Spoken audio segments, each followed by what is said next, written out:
স্বাগত জানাই। আজকে আমি লাউ পাতা বাটা রান্না করে দেখাচ্ছি।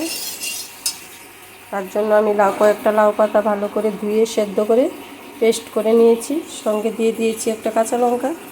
এখন আমি ফোড়ন দেব। তার জন্য ছোটো সাইজের একটা রসুন ভালো করে থেতো করে নিয়েছি বাকলটা ছাড়িয়ে, আর নিয়ে নিচ্ছি শুকনো লঙ্কা, দিয়ে দিচ্ছি ফোড়নে শুকনো লঙ্কা,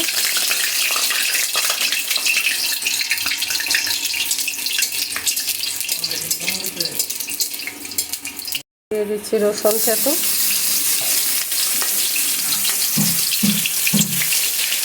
দিয়ে দিচ্ছি একটু কালো জিরে ফোড়ন।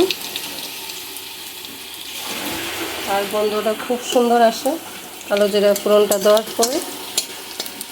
এখন দিয়ে দেবো লাউ পাতা বাটাটা সহজ, কিন্তু অনেকগুলো ভাত খাওয়া যায়। বাটাটা সুস্বাদু হয় খেতে, লাউ পাতার তো একটা আলাদা সেন্ট আসে। দিয়ে দিচ্ছি লাউ পাতা বাটাটা,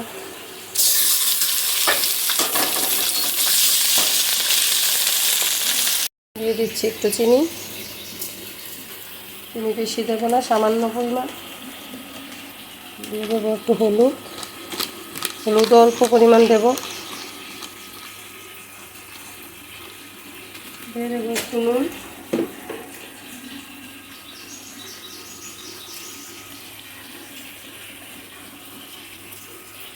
কুলি নাড়াচাড়া করে তারপর এটাকে শুকনো করে নেব।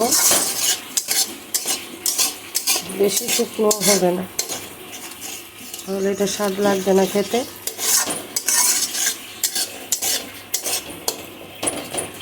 যেভাবে করেন, আমি যেভাবে করেছি সেটাই দেখিয়ে দিলাম আপনাদেরকে।